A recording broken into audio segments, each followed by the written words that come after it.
Perfect. Okay. Hi, everybody. I'm Rachel, co-founder of the Midwest Nanny Collective. And today we're with Nadya. And Nadya is a certified sleep consultant who's just going to help us walk through some topics on how we can help nap time on the go if you have two kiddos and you're trying to match them up, and cover a couple other things as well. A little bit about Nadya. She has over 8 years of experience working as a nanny and private educator in homes and language centers in the U.S. and abroad. She has supported parents and children through developmental milestones and the daily rituals of feedings, hygiene, and of course sleep. This work has left her with a deep appreciation for the importance of sleep in our lives for children and caregivers alike.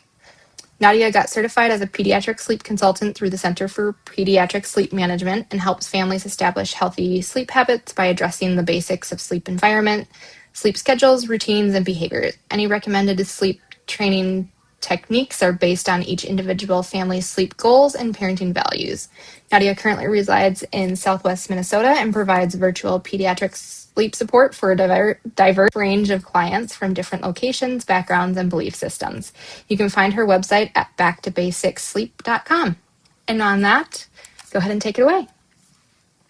All right. Hi, everyone. I am, of course, Nadya. I am going to share my screen here, so bear with me while I get that going.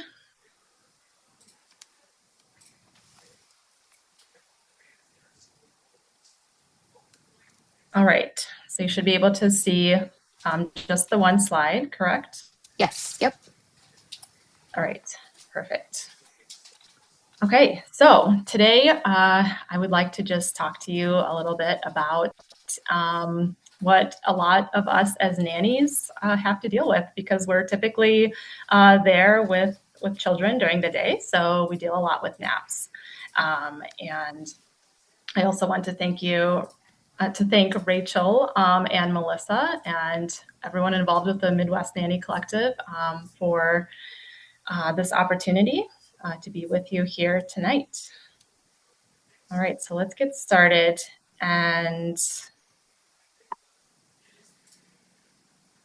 let me see if my slide is moving here. Don't see it changing yet. Technical difficulty. Have you tried the arrow keys? I did. That's okay.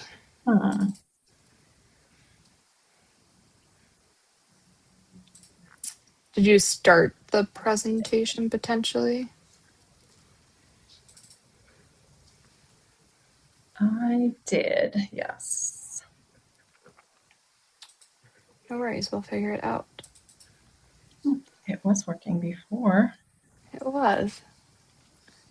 That's okay. There's always something, I feel.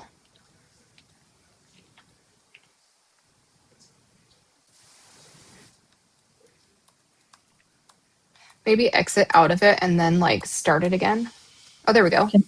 See it? Yeah, I'll just do it. Found an alternate way. Okay, you're still seeing that slide? Yeah. Okay, perfect. All right. Yeah, so as Rachel has already mentioned, I do have over 8 years of experience as a nanny and private educator, both in the US as well as abroad. And I am, of course, a certified pediatric sleep consultant through the Center for Pediatric Sleep Management. And then just a little bit more, I have worked during my time as a nanny. I have worked as a travel nanny. I have worked with multiples. So here, when I say multiples, I'm meaning, twins, specifically twins. I've worked with several sets. And then as well as providing language immersion in different environments, and as a teaching English as a foreign language teacher. So I have a certification, and I did a lot of that abroad, specifically in Russia. And I've also provided, being bilingual in Russian and English, I've provided Russian immersion for families in the US as well. And I have, during my time as a nanny, I have worked with all ages of children, but toddlers are my favorite. I just love that age and stage of their development. They're just learning so much very quickly, and it's just an amazing, amazing time to be able to work with them in that age range. It's a fun one for sure. Yeah. And then, of course, so I have my business, Back to Basics Sleep Consulting, and I can just share just very quickly about that. But at the end, you will see on the very last slide as well some ways to contact me through there. But Back to Basics, basically, I came up with that name because there is just so much information that is out there, well, on everything, but of course on sleep and infant sleep and toddler sleep, right?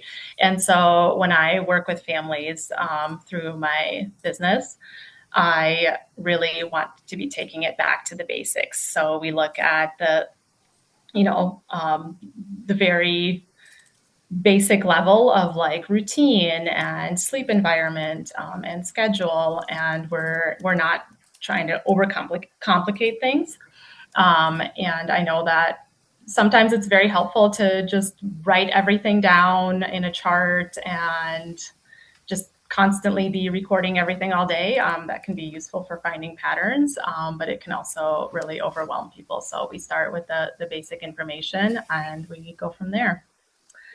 So today I will talk a little bit on establishing daytime schedules and nap routines as a nanny, and then also dealing with those nap transitions. So when baby is going from 3 naps to 2 naps, or 2 to 1, or just dropping a nap completely as they get older. Some of the approaches of working on that. With the different ages and developmental stages as well. And then we have naps on the go or in non-home environments. So this could be on vacation or travel, or it could be just literally, you're running errands all day, or you have to take older sister to school. And then you also have, a 6-month-old that's with you, and then you're picking up older sister, and then you're taking her to soccer practice or to dance. And, how are you going to figure that out? So, her little brother is also sleeping and getting enough sleep during the day. And then the last thing I'll touch on is aligning nap schedules. So this would be with, if you're working with multiples, twins, triplets, whatever, or with a nanny share, or if you're a nanny mom and you're bringing your child to work with you.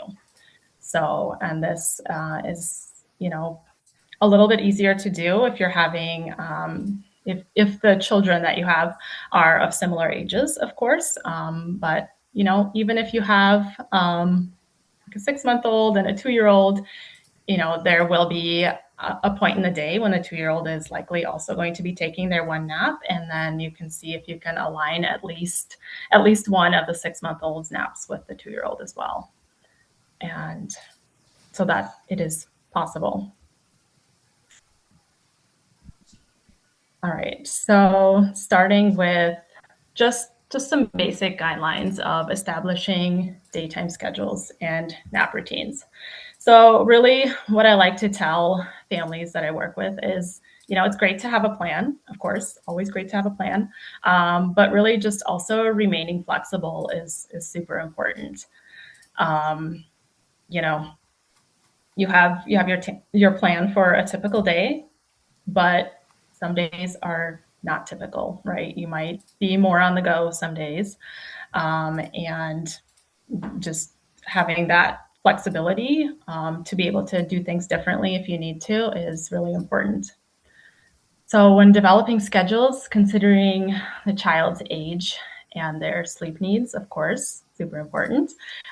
So you can look at recommended wake windows, but also like their sleepy cues, right? And like we as nannies, like the more we work with children over time, we're gonna learn learn about them and what they're like, right? So we start recognizing those sleepy cues, those hungry cues, those, all the different ways that different children communicate with us even before they can actually, tell us what is going on. So wake windows, some people really love them and just strictly go with wake windows and it works and that's great. I see it as a guide. So just something that if people are really struggling, you can just have that as a guide. And when they're trying to figure out, is my baby really sleepy at this time or are they not? Some of them don't give such great sleepy cues as others do. So it's just a guide for wake windows. You got to look at both of those things. And then consider your child's temperament and other unique factors that might impact a typical day. So, I kind of touched on those already. Whether you're running errands on a specific day or it's just going to be much more busy or you're with family, how are you going to deal with a schedule and a nap routine on those days? But really, the goal of naps, why we want kids to nap really should be to provide that predictability to the day and really like maximize the positive aspects of their mood, right? Because we know if kids don't sleep well, they can get cranky. And of course, it's just not good overall for their physical and mental health if there is just constant,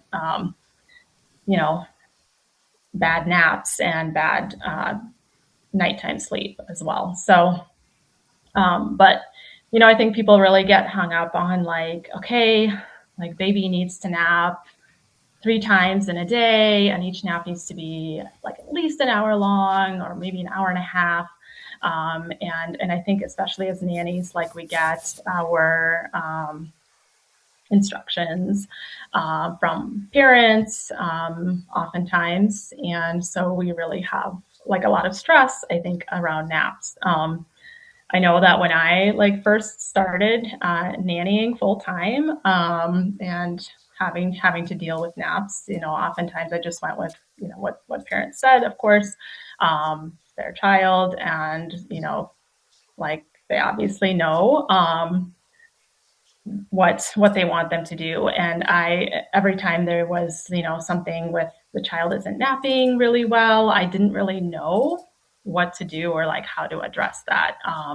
And so I really think that this information would have been really useful to me when I first started, and just like even knowing how to approach my like own mentality around like naps and the goal of naps. So the important thing at the end of the day is that they are getting some sleep and they are not super cranky. You're not seeing those overtired signs. So and they're ready to sleep at bedtime. So usually if they're well rested during the day, they're not going to have as much of a problem going to sleep at bedtime. That has been a typical thing that I've seen with a lot of children. So those are just a few things about establishing daytime schedules and nap routines. And when you're looking at, like really how many naps are we looking at and like how much time in a day? I mean, there are sleep charts that exist out there, and I do use one as just a rough guide when I work with families. And it just gives you kind of an outline of like, based on age, this is how many naps they could be roughly taking, and then how long each nap could be. But you really are looking at like, when is your desired wake up time? When is your child often waking up, or when do you want them to wake up? And then when do you want them to be going to bed? And then you're looking at all that time in between, right? And you're just thinking, okay, they're roughly taking 3 naps. So this is roughly how long they could be and how long I know that they can stay awake. So you're just plugging it in, so to speak, from there. All right. And then another big thing that nannies deal with is the nap transition, right? So in that first year, especially, I mean, they are just, I mean, there's so much, obviously, so much growth, so much development is happening, just honestly, day to day. And napping and sleeping, it just changes really quickly, right? So you have babies dropping naps quite frequently compared to like later on, of course. So really, with nap transitions, I would always say, you know, don't rush the transition.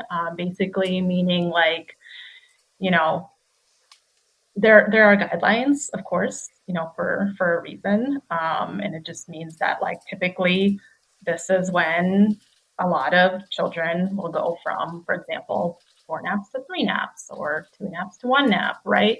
But every child is different, and so I mean, really don't rush it. And like once again, this is where like knowing the child and how they give you their sleepy cues, and just knowing that okay, they're still tired. Um, Maybe they are 18 months old and you know they're still ready to take both of their naps, and that is totally fine. So we're not going to just rush it just because they're of a certain age. If everything else is going fine, then it's totally okay. Um, and then there are several, you know, once you realize that, okay, they're showing me they're ready to drop a nap, and you know the parents, you know, if you're the nanny, the parents have also seen this, and you're both in conversation. Of course, always very important to be on the same page with the parents about all of this, and you have the conversation of, okay, you know, they're ready to go from, let's use the 2 naps to 1 nap example. You know, how do we want to go about this?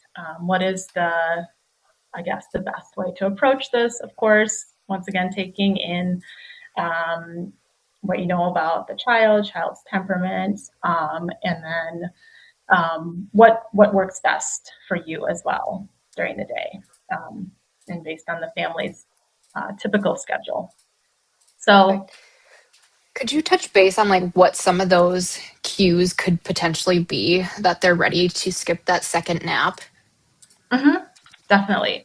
Yeah. Well, so the most obvious would be that, you know, you put them down for the nap and they're playing, right? Or they're just in there, and they might be, you know, they might be happy, depending on temperament, of course.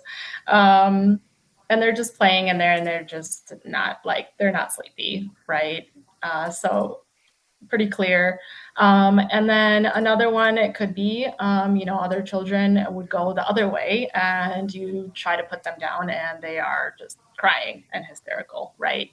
And that is so one of the ways, and also kind of distinguishing then between figuring out like, well, are they undertired, right? Or are they overtired in that case? There's different factors there that would contribute to that. But if you like take them back out and they're like totally happy, right? Then they're undertired.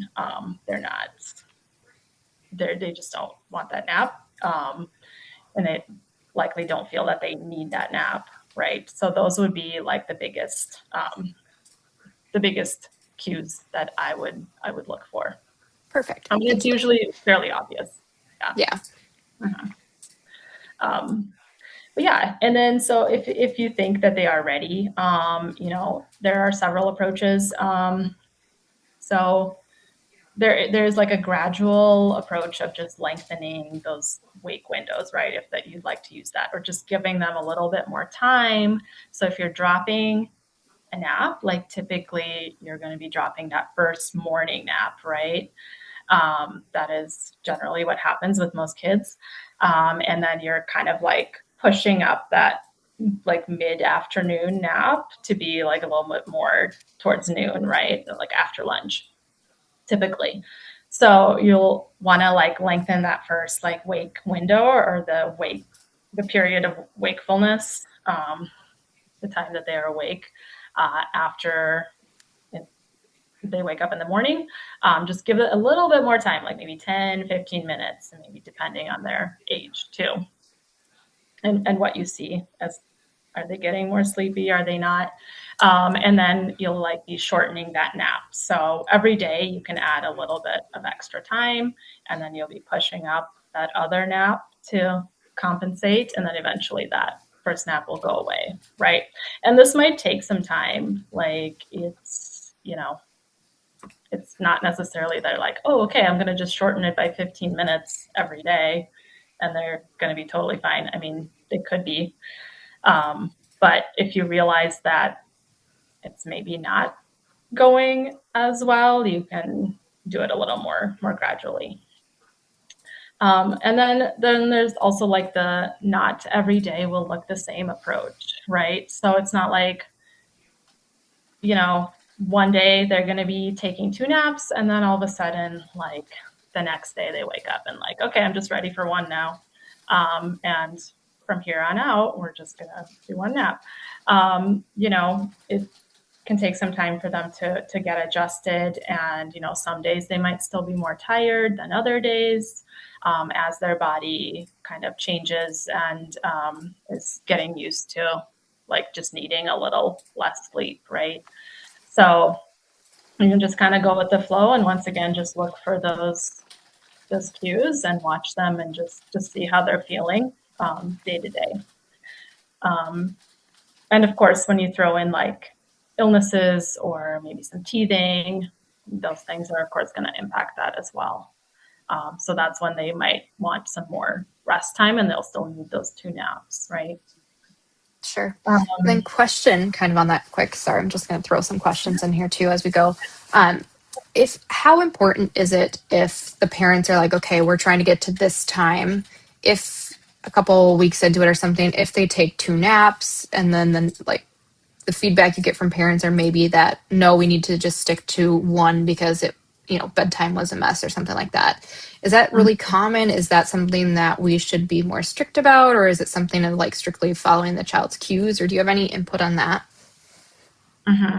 Yeah. So you're saying that, you feel like maybe they need 2 naps and parents are saying that time is not going well, right? So they think they're maybe Yeah. So too long. say we're in the transition of going down to 1 nap, but there's been a couple Mm-hmm. days that they're just showing you the sleep cues that they're sleeping, right? So they're sleeping for a chunk of time still. But then when you leave, the parents are like, well, we can't have that happen again because they're not sleeping at night now or something like that. Mm-hmm. Yeah. That is a great question. So you could do something where you're still making one of the naps a little shorter. So if bedtime maybe is an issue, it would just be like a capping the nap. Still giving them those like 2 naps, right? But maybe just capping that second one at like an hour. And so then they have like a little extra time and they've gotten a little less sleep, right? That second nap and a little extra time. Even if they're maybe tired getting up from that nap, but if parents feel that it's an issue if they're getting too much sleep on that second nap, that could be something to just cut that nap back a little bit. And then you could still keep bedtime the same, see how that works. Otherwise, maybe it is a matter of just if that's a possibility in the household, right? They could push back bedtime a little bit and see if that makes a difference in how the child is then able to fall asleep. Is it better or not? And then also like with everything around sleep and honestly around kids, consistency is huge, right? So you'll want to be trying the same kind of like approach or the same method for like 3 to 5 days is kind of so like minimum 3 days, but I would go like 5 days. And if everything is just horrible those 5 days, like, okay, let's switch something up and try something different, right?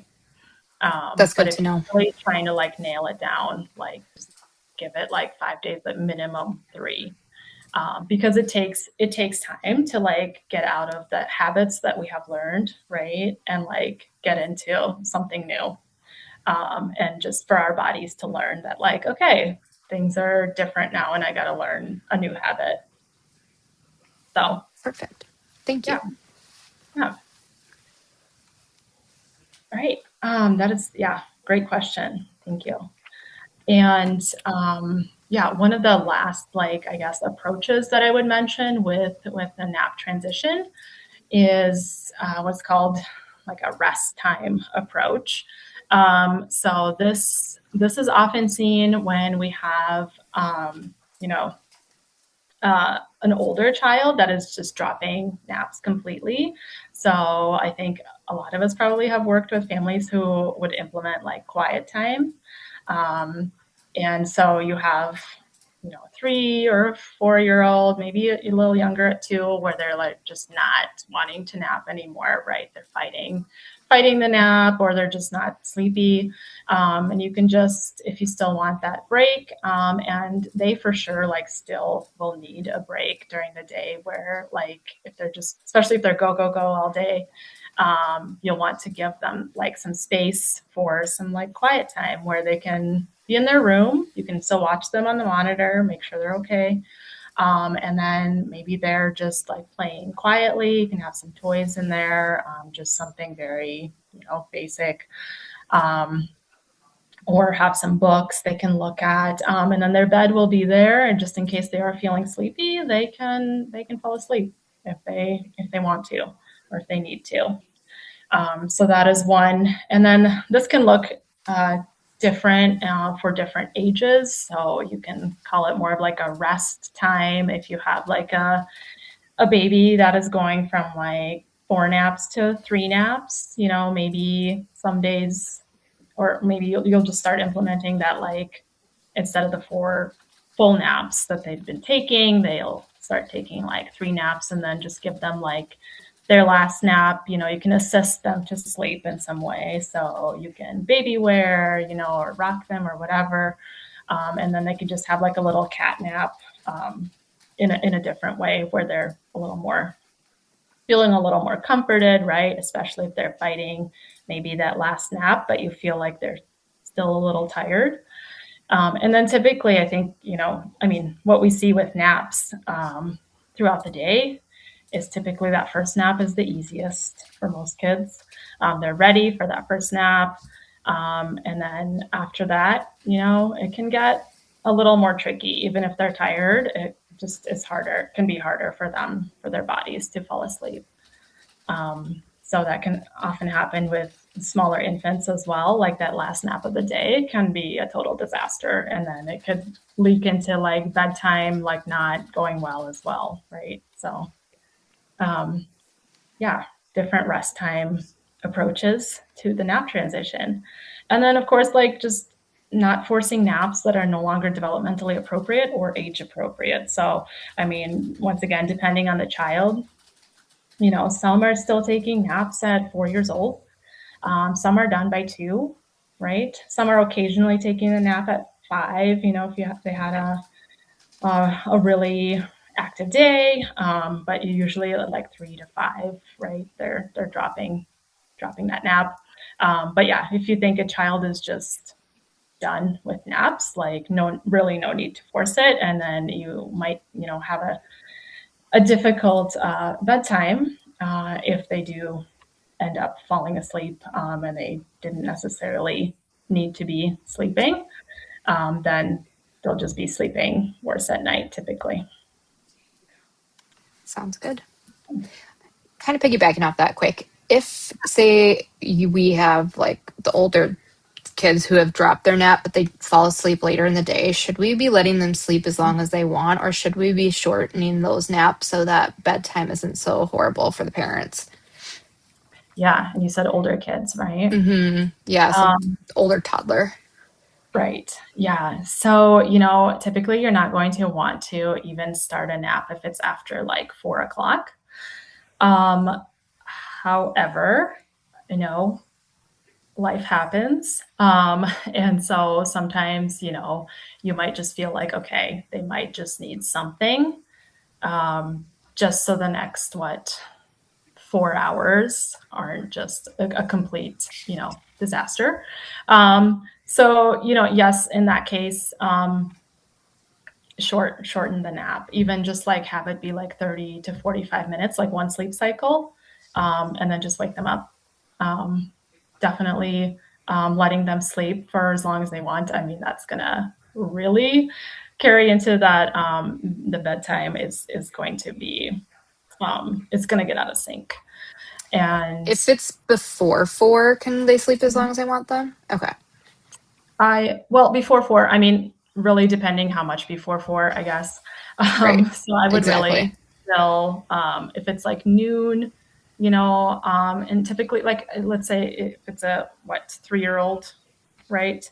I mean, you're going to want to cap the nap at like an hour and a half, unless, once again, if they're sick, right? Sure. So there are always certain exceptions. If they're sick, and maybe they're just been going through a rough time with something, with the family, or different situation, yeah, then in that case, let them sleep. Yes, and you can work on getting back on schedule once they're feeling better. Perfect. Yeah. Sounds Mhm. good. But yeah, otherwise I'd be capping it at like an hour and a half. Okay. Mhm. All right. And then, yeah, just wanted to mention rescue naps really quickly. So, are you familiar with the concept of a rescue nap? Is that something that, I have not heard that term, no. okay? Yeah. So, it's essentially like what it sounds. You're kind of like rescuing them and making it possible for them to sleep, um, with like a sleep aid of some kind that they really like. So, typically we want them to be able to fall asleep in their cribs, independently. We're putting them down, maybe drowsy but awake. Yeah, drowsy but awake, or just completely awake, just hoping that they will be able to make that transition to sleep on their own. But sometimes, um, they don't do that. And so if they're just sleeping terribly for whatever reason it is, and like it's just become like a cycle of bad sleep, or even if you have a day where they didn't sleep all the night before and then they had a couple of rough naps, right, and you just want to get back on track for bedtime on that day, then you can, essentially you can like rock them to sleep, or if you know that they really like to be in the stroller to go to sleep, you assist them that way, or baby wear. And then of course, depending on age, and you're going to know what their preference is to fall asleep, right?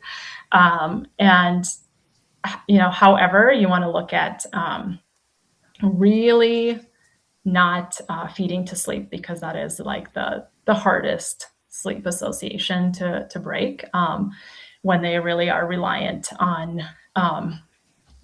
getting a bottle or getting fed to sleep every time, and that can really become that really hard to break pattern.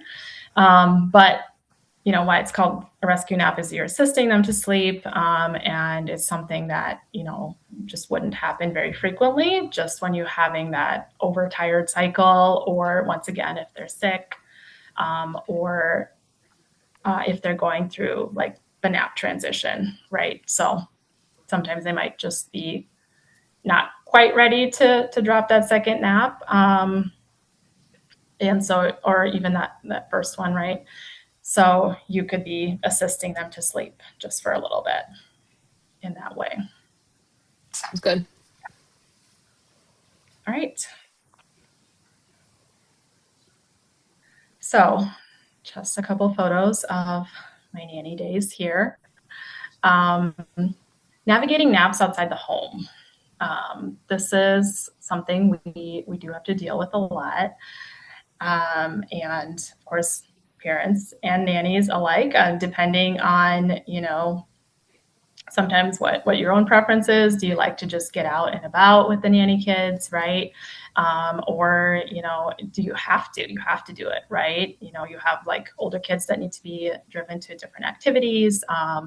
And, just maybe you're working in a family that just always has a lot going on. So these are just some tips and tricks that I've learned, and I know that others have also said are helpful to know and put into practice. So for infants, especially if you start this like basically from the beginning of life, typically they adjust. Most do adjust well to baby wearing, and they really like that. So honestly, baby wearing, I really loved the fact, just you don't have that stroller, you're not dealing with it. But of course, really depends on the size of the child, your own strength, and how much you're willing to carry around, and how long you're going to be walking around with them, and what other activities you're going to have to do. But it honestly, just having your hands free is really great and has worked well for myself.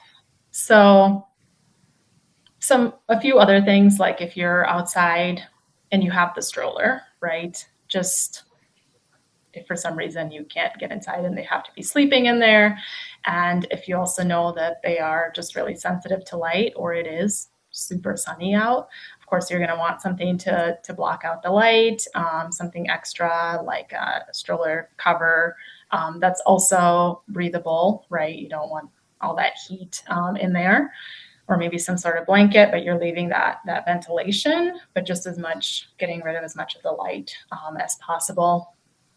And then having something for infants like a shusher, or a sound machine, if you are using that and they really like it, or they're used to sleeping with it.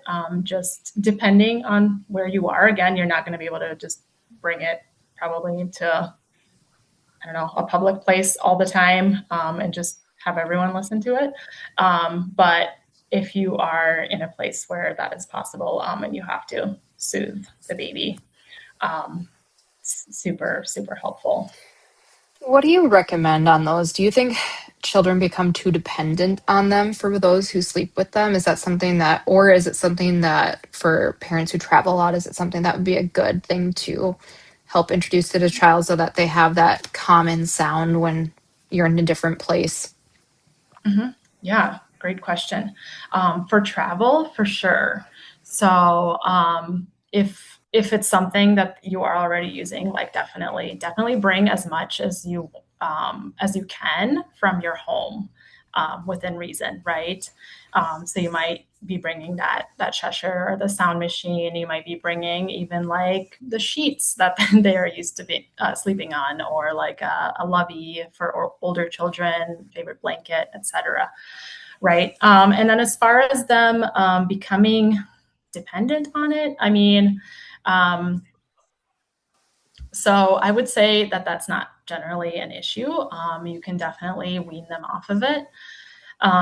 So if you think that is an issue for you, or if you would just like to stop doing it, you can just start where you start turning it off, after they go to sleep, and then maybe right before they go to sleep, or just turning it lower and lower until there's just no sound. So that generally works well. And honestly, I mean, I personally don't see a problem with them being really dependent on it. So it's really a personal preference.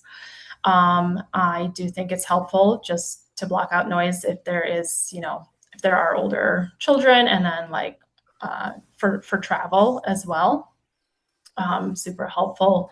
And yeah, I don't really see the dependency part really as an issue. And I actually do think that really, newborns and new infants, they really sleep better when they have that extra noise, just because it really, it mimics the womb and before they were born. So they were used to having all that noise. So it's been said by others too that this is like helpful for them to help them to get to sleep. But if that is something that, like I said, you want to wean them off of it after they reach like that 3 to 4 month stage where they're just developing more and they're not necessarily so much dependent on outside noise to help them sleep, then you can do that as well. Sure. Sounds good. I just know I'm pretty dependent on it, and I'm like, I wonder.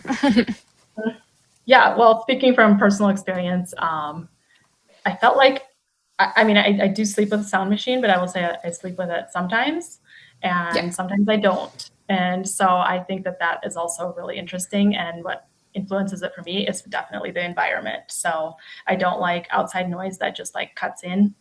So if I'm somewhere where, like in a city or somewhere in an apartment building or whatever, and there is a lot of outside noise, then I need my sound machine. But otherwise, I am totally fine without it. So I definitely think it's different for different people.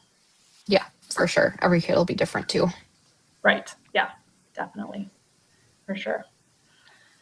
All right. Yeah. And then, yeah, like I said, in general, just having some items from home, especially if you're traveling, you want to imitate that sleep environment as much as you can. So they have their comfort items with them, and it just gets them more into that um, readiness to go to sleep. Right? It just comforts their bodies, and then specifically for vacations, you'll want to have your child, whether they're an infant or an older child, you want to have them spend some time in their sleep space outside of sleep. And this might sound like a little different from what we normally hear, right? Like your bed is for sleeping, your room is for sleep and rest. But if you're on vacation, it's a different thing anyway. So you want to just have them get used to the sleep space. Like you don't want to be just putting them into that room like right at bedtime and like, okay, this is where you're sleeping now.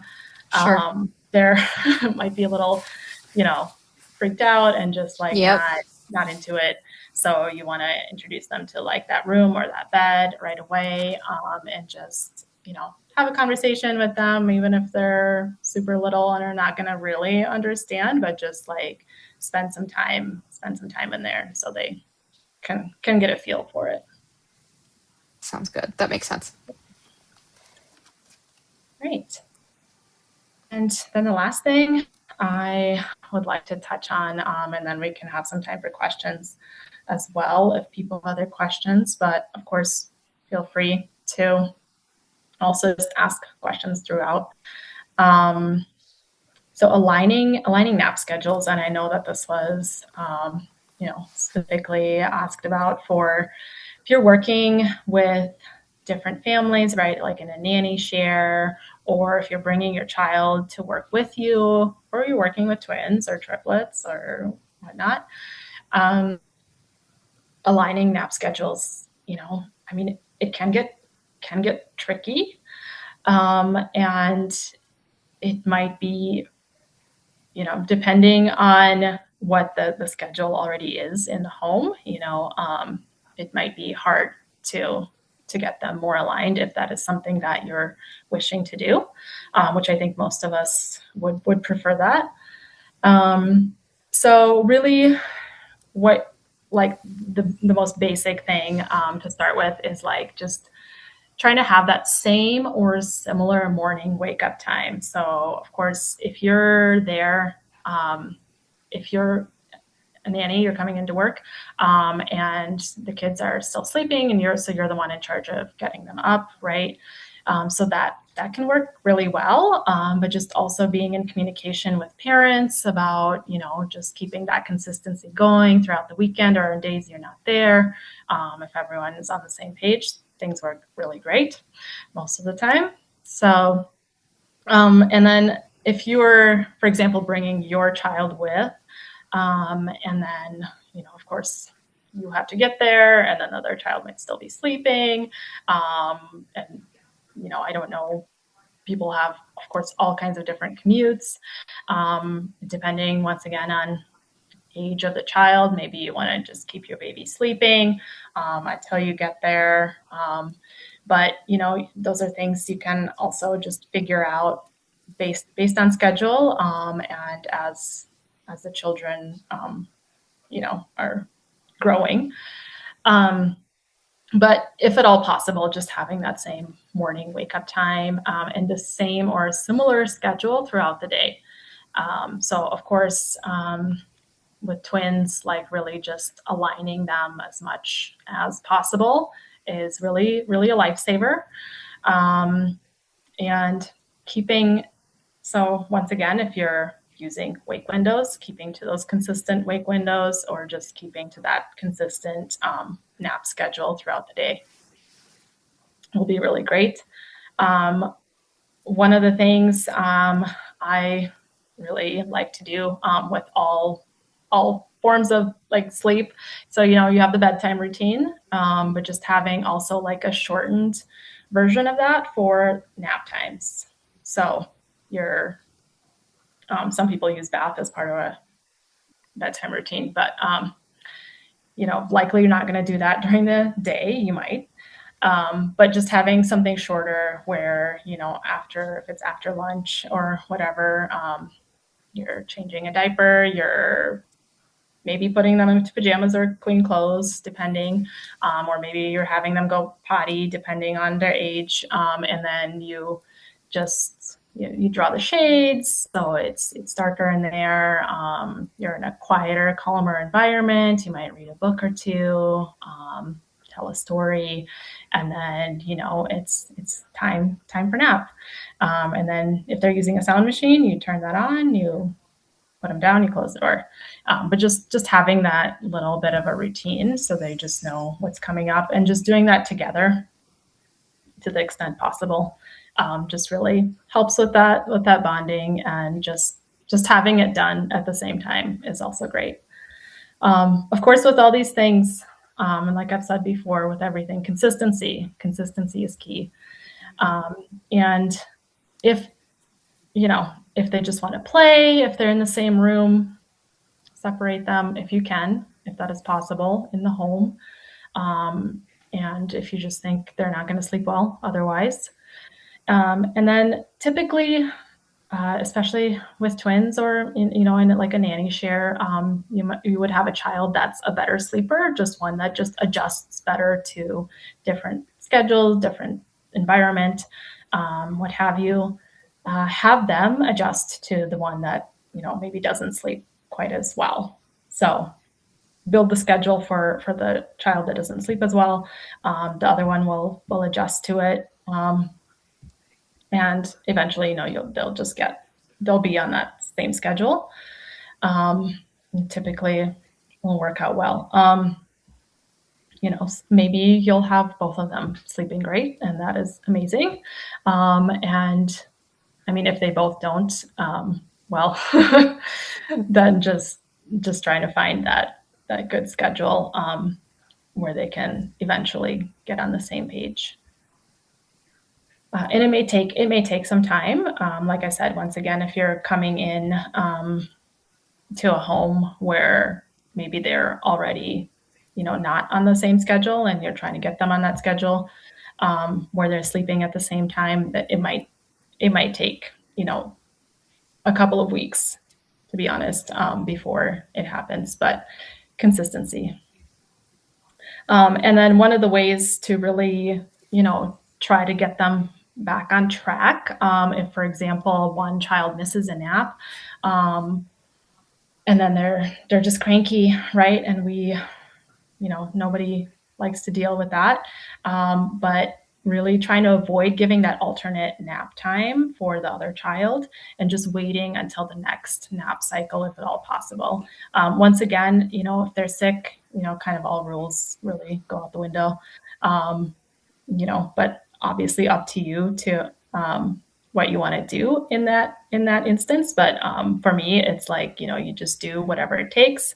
Once they're feeling better, then you can get back to, okay, well, you missed your nap, you didn't want to sleep, so we're just going to wait till the next time, and then you can sleep at the same time as, the other one is sleeping. So yeah, any questions on that?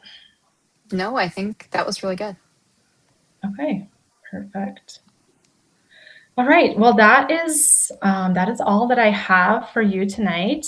Here you can see some ways to contact me. So my website is backtobasicssleep.com. Note the 2 S's, back to basics sleep. I know that's a little tricky, but and then my business email then is just Nadya at backtobasicssleep.com. Yeah, so thank you very much. And I hope that you can take away, at least one little piece of information from this to use with your nanny kids or maybe your own children. And yeah, thank you very much. I can open this time up for any questions that anyone has. And I know we had a few come in as well. So yeah. Yeah, definitely.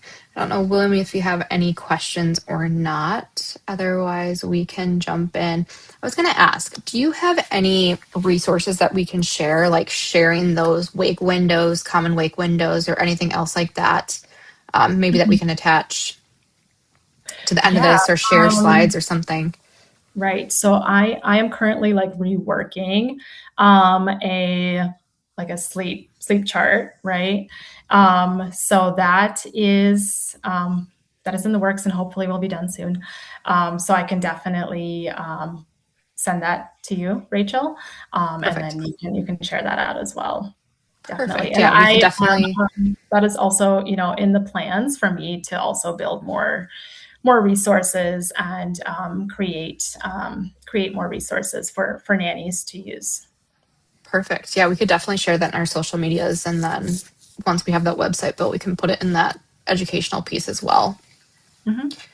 Perfect. Well, if there's no live questions, we can jump into some of these ones. The first one, how do you know if a baby is overtired? Sorry, I'm just going to stop sharing here. That's okay. I think it worked. We don't see your screen anymore. Okay. I think I just don't see you, but one second. Oh. Okay, there we go. Yes. Perfect. Lots of screens. Okay. Yeah. So how do you know if your baby is overtired? That was the question, right? Yes. Yep. Okay. Yeah. So with over tiredness, you're going to have, certain behaviors that if you, for example, if you are getting them ready for let's say either nap time or bedtime, right? And they're just screaming, and you're like, okay, well, maybe they just want to like play a little more, right? Like they're just not ready. And so you try to like distract them and you're playing and whatnot. And then but you notice like, okay, they're still screaming. This is not helping. So in that case, they've reached that point of like, they're really overtired and you might want to give like a rescue nap or just assist them to sleep in that case. Otherwise, slightly before you reach that point, you'll just want to look for other signs like, okay, they're rubbing their eyes a lot. They've just been yawning a lot. And really, I mean, like at the first yawn, right? Or maybe even before that, you'll want to already be having that little routine to try to get them to sleep. So once they are really starting to yawn and then they're like turning their head away and they're just not interested in anything, that's when like they're getting there. Yeah. Perfect. And then do you have any tips on, we had a nanny ask a question. They do a lot of like play dates and things like that, but they're trying to make sure that they're getting like full naps. So when a kid falls asleep in a car, should we be letting them sleep full time in the car? Should we shorten it? Do you have tips on how to transition them out of the car into the stroller or things like that? Mhm. Yeah, great question. So really, I mean, once again, it's like dependent on what is the family wanting, first of all, right? And then how much you're out during the day. But typically, I mean, if it's time for them to nap, like, and they're napping in the car, I mean, totally fine. Like that is a safe place for them to be napping. And generally, a lot of adults even nap better in cars sometimes. You have that hum. So really just letting them nap. If you have like a long drive home, perfect. And then if they're still sleeping, if you get home, once again, it's kind of that like if it's after 4 p.m., like, and if they've been napping for like over an hour, maybe think about like waking them up soon. But then, of course, like depending on their age, right? If they're like a really little baby and then they might be just napping all the time, and that's totally normal, of course. Um, but yeah, and actually, I would, recommend like trying to have those outings where that like, okay, we're going to be done and then we're going to be driving home and then it's going to be nap time. That is actually something I would recommend, as like that is an easy place to have them nap if they are car nappers. So definitely a good way to go about that. Or if you're on a walk, right, with a stroller. So that's generally a good way to get that longer nap in. And yeah, just letting them have as much of a full nap if they will actually take that nap is generally recommended because you want them to be rested for bedtime, right? Not maybe too much. I mean, you don't want them to be sleeping too much close to bedtime. Right. So Yeah. basically, if it's in like in their sleep window, take it as long as possible. Otherwise, Mm-hmm. I mean, at Right. what point, I guess, I mean, everything's about the parents and whatever the parents want is ideal, but is it recommended to, like, how strict we have to be with, like, keeping them awake out of this, in those wake windows? Mm-hmm. Like, will letting them fall asleep a half hour earlier, a couple days, ruin the schedule? Or, like, how strict do we have to be with that before we Mm-hmm. like, hurt it, if that makes sense? Yeah, no. Good question for sure. That is, I mean, you generally are going to be able to tell from like how the child is reacting and like so okay they fell asleep a little earlier than like oh no I didn't keep them up like an extra 20 minutes like they were so tired I put them down okay but they still slept like that regular amount of nap right and then the next time they were able to be awake like the regular wake window right and then they had another good nap. So like as long as it's not throwing things off like completely or like derailing the whole day, it's I don't see it as an issue, and it's gonna fluctuate. Like I said, as they grow too, like it changes and it can change really quickly. Like yesterday they were awake for 2 hours and that they couldn't handle it and then all of a sudden the next few days they start to be awake for more like 2 hours 15 minutes maybe even 2.5 hours and then so typically like the first wake window after they wake up in the morning to their first nap a lot of people will have that as like a shorter wake window and that is like a recommendation a lot of people get.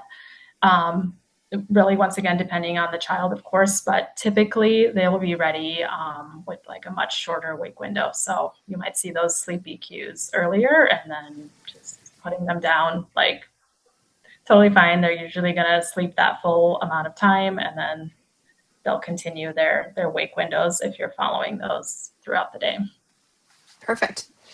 And then do you have any tips on how to have a conversation for contact nap? So say a family, again, if the family is at a point where they're like, we maybe made a mistake and the only way they can sleep is on contact, but we'd love to break that. Like, do you have any tips on how to have that conversation, but then also tips on how to make that adjustment and then help guide the parents along that way too? Mm-hmm. Yeah, definitely. As far as, just having that conversation with them, I know it can be really like hard as a nanny to be like, okay, well, I feel like, it would be really beneficial if they could not sleep on me all the time. And then you can also do other parts of your job. And then, and honestly, maybe the parents, they want that too, right? But they just haven't voiced that concern. But just having those like regular check-ins with parents is like obviously super, super helpful. And, as far as like methods of then being able to break that contact nap is, I mean, there's different ways to do it, right? And so, like, I mean, if it's just a contact nap, you'll want to always, if you're like doing more nap sleep training, start with that first nap of the day with them. Like if you're doing the full on training, right? Start with the first nap in the crib, right? So just if they've been an all contact nap baby, like maybe hold them for a little bit and then put them down, but you'll want them to like still be awake if at all possible and just see how they react, right? And you might just have them like go to sleep and it's totally fine. But likely they'll be a little upset. And, in that case is like, how are parents wanting to handle that situation? Are you just gonna let them cry a little bit, check on them, and then just continue to train them that way? Or, there's always gradual methods as well. You could have them where you do have them almost falling asleep on you and you're transferring them. But generally, that can take a while. And yeah, it can be it can be a little more difficult to implement that approach Would just that because when we're would putting that them right there, like Yeah, awake. yeah, for sure. Would that be something that you could help, like they could hire you for, and then you could then work with them? Definitely, yes. So Perfect. there are lots of different methods, and basically what I do with my business when I'm working with families is we have that initial conversation after they've already decided they'd like to work with me on their sleep with their children. So we have like an in-depth conversation, and then I write like a full sleep plan. So it addresses different aspects of sleep environment, of course sleep safety, and just different schedules that if they're looking for help with a schedule, I will insert that as well. Both daytime, nighttime schedules, and then like certain methods that I think would be most helpful for their family, kind of based on what I've heard about, what their family values are, and then what their goals are around sleep. So it's all about, what is their goal? Like maybe their goal isn't that baby is going to sleep like 12 hours in a night straight through, right? Like maybe their goal is like to just get like a 4-hour stretch. And, maybe they're still nursing in the middle of the night. And, that is, it's up to them to kind of like tell me what it is that they're looking for. And then we go from there, right? And so we're addressing all Sure. these different aspects. And then I walk them through. So I have a 2-week coaching package. So I walk them through what they would do if they chose method A, B, or C, right? And then they start on day one, and I'm available through text or through a messaging app of their choice. And I'm available to answer questions. And then we can also have several phone calls to troubleshoot things along the way. And typically, after a few days with consistency, things will start turning around. But it's the plan is very much, based on each individual family. So like I said, there's lots of methods and lots of ways that families can help, gradually or maybe not so gradually get their children to be sleeping independently in their cribs. Perfect. Sounds great. Well, I think that's a great place to end, unless there's anything else you want to add. I think that is all that I have. And just really grateful for this opportunity to be in this community of nannies and to be able to speak with you all on a topic that I am really passionate about, sleep, because we all need sleep. That we do. Thank you so much. I'm going to go ahead and stop the Great. recording.